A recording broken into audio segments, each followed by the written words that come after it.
মৰমৰ ছাত্ৰ-ছাত্ৰীসকল আজি আমি আলোচনা কৰিম 10মান শ্ৰেণীৰ এক্সাৰসাইজ 8.4 ৰ কোৱেশ্চন নম্বৰ 5 আৰু ৰোমান নম্বৰ 1 ইয়াতে কোৱেশ্চনত কৈছে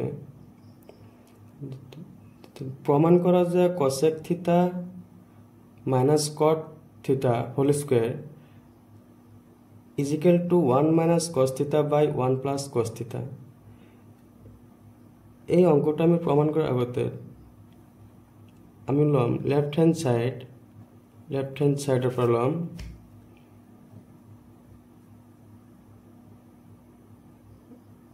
cosec theta minus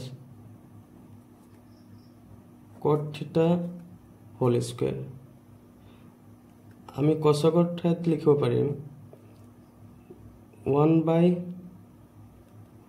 sin theta minus আকৌ cot theta ঠাইত লিখিব পাৰিম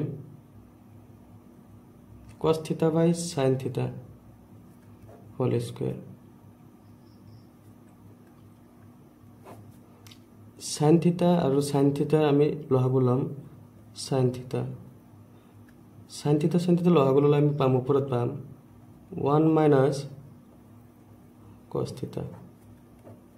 whole square যেহেতু ইফাল whole square আছে তাহলে আমি স্কয়ার দুই ফালে লিখিম sin square theta 1 minus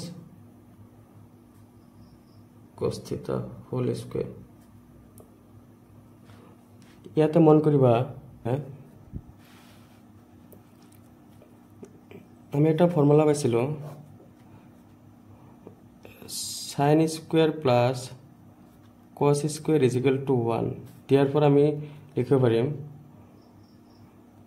sin square is equal to 1 minus cos square আমি ইয়াত তলত sin square theta হলনে লিখিম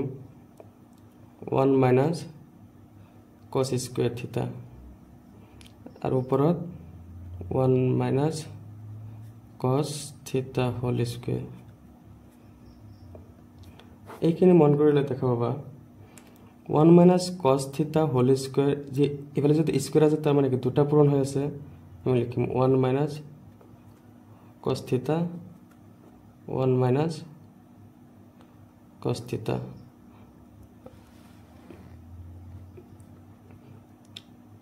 আর তলত আছে 1 minus cos square theta এটো সবা a square minus b square ফর্মুলাত আছে আমি a square minus b square ফর্মুলাত লিখলে কি হবে a plus b a minus b তার মানে ইয়াত লিখব পারিম 1 plus cos theta 1 minus cos theta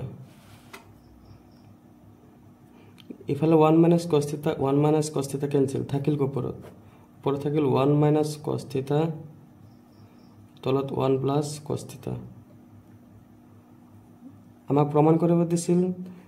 কি ওলাব লাগে ৰাইট হ্যান্ড সাইডত কি ওলাব লাগে 1 minus cos square প্ৰমাণ কৰিব দিছিল 1 minus cos theta by 1 plus cos theta আমাৰ এটো ওলাই গৈছে therefore left hand side is equal to right hand side proved